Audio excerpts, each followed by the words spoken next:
Hello दोस्तों, मेरा नाम निखिल है। मैं कहानी के माध्यम से अपनी सच्ची घटना सुनाने जा रहा हूँ जो आप लोगों को बहुत ही ज़्यादा पसंद आने वाला है। तो दोस्तों, किसी भी बात के देरी किए बिना बताता हूँ कि एक दिन की बात है जब मैं अपने घर पर अकेला था। तब मेरे घर की बगल वाली भाभी मेरे घर किसी काम से आई। दरअसल उनका काम मेरी मम्मी से था, लेकिन मम्मी मार्केट गई हुई थी जिसके कारण भाभी से नहीं मिल पाई। पर भाभी मेरे पास आकर बैठ गई। उस समय मैं अपने फ़ोन में ब्लू फिल्म देख रहा था। भाभी के आने के बाद मैं बंद कर दिया, लेकिन घर में अकेला था इसलिए वॉल्यूम तेज कर रखा था जो भाभी ने घर आते हुए सुन लिया था। भाभी ने मुझसे पूछा कि क्या कर रहे हो। मैंने उनसे कहा कि कुछ नहीं, पढ़ाई कर रहा था। तब भाभी ने कहा कि तुम कौन सी पढ़ाई कर रहे हो, मैंने सब सुन लिया है। तो मैं एकदम से घबरा गया कि भाभी किसी से कह न दे, लेकिन ऐसा सब होने का सवाल ही पैदा नहीं हुआ क्योंकि भाभी ने मुझसे कहा कि घबराओ मत, क्योंकि मैं किसी से तुम्हारी बातें नहीं कहूँगी, पर मेरी एक शर्त है। मैंने डरते हुए कहा कि भाभी क्या शर्त है आपकी। तब भाभी ने कहा कि अगर तुम मुझे खुश कर दो तो किसी से भी नहीं कहूँगी, वरना मैं ये सब बातें तुम्हारी मम्मी से बोल दूँगी कि तुम घर पर अकेले रह कर क्या हरकत करते हो। तब मैंने भाभी से डर के मारे हाँ कर दिया, क्योंकि वह मेरी ब्लू फिल्म देखने वाली बातें मम्मी से कह देती तो मम्मी मेरा फ़ोन ले लेती और मैं अपने गर्लफ्रेंड से बात नहीं कर सकता, जो कि मुझसे बहुत प्यार करती थी। भाभी 2 बच्चों की माँ थी, लेकिन वह अब भी कुंवारी लगती थी। उनका रंग गोरा और कद काठी हल्का नाटा था। भाभी की पर्सनालिटी भी बहुत कमाल की थी। उनके रेशम जैसे काले काले बाल, बड़ी आंखें और बड़े बुफ्सों को मैं देखता रहा। तभी भाभी ने मेरे सामने खड़ी होकर अपने बदन से साड़ी उतार दी। उन्हें देखकर मेरी अंदर की अंतर्वासना जाग उठी।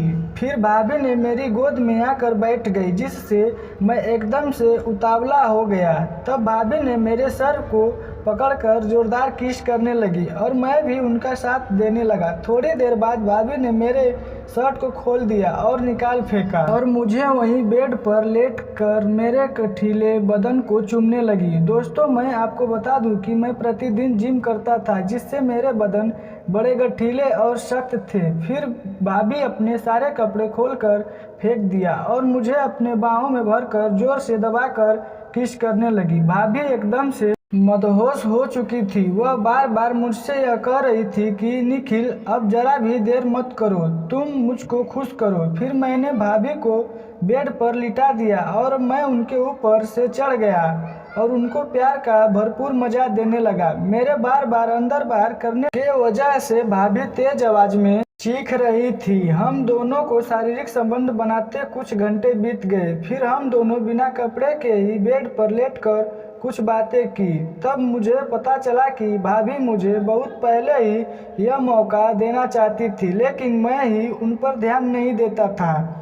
भाभी कहने लगी कि मैं तुम्हें एक बार में मेरे ही घर उन्होंने बाथरूम में नहाते वक्त देखा था, जब मैं गलती से बाथरूम का दरवाज़ा बंद करना भूल गया था। तब भाभी मेरी मम्मी से मार्केट जाने के लिए कहने आई थी और उन्होंने बताया कि वह ये भी देख ली थी कि मेरा कितना बड़ा है। भाभी कहने लगी कि मेरा मन तो उसी दिन कर रहा था कि तुम्हारे बाथरूम में घुसकर तुमसे मजे ले लूं, लेकिन मुझे थोड़ी जल्दी थी। फिर हम दोनों उठकर अपने अपने कपड़े पहने और भाभी मुझे जोरदार एक किस दिया। उसके बाद जाने लगी। तब भाभी ने मुझसे पूछा कि निखिल, मज़ा आया कि नहीं। मैंने कहा कि भाभी बहुत मज़ा आया, इतना मज़ा तो मेरी गर्लफ्रेंड भी नहीं देती है। भाभी ने जाते वक्त अपना मोबाइल नंबर भी दिया और कहा कि जब भी मेरी ज़रूरत पड़े मुझे फ़ोन कर लेना, मैं चली आऊँगी। भाभी अपने घर चली गई। उस दिन से हमें जब भी मौका मिलता हम एक दूसरे शारीरिक संबंध बनाकर मजे लेते थे। तो दोस्तों, हमारी रोमांटिक कहानी आप सभी को कैसी लगी? मैं आशा करता हूँ कि मेरी कहानी आप लोगों को बहुत अच्छी लगी होगी। तो दोस्तों, कहानी सुनने के लिए दिल से धन्यवाद। ऐसे ही रोमांटिक मज़ेदार कहानी सुनने के लिए हमारे साथ बने रहिए।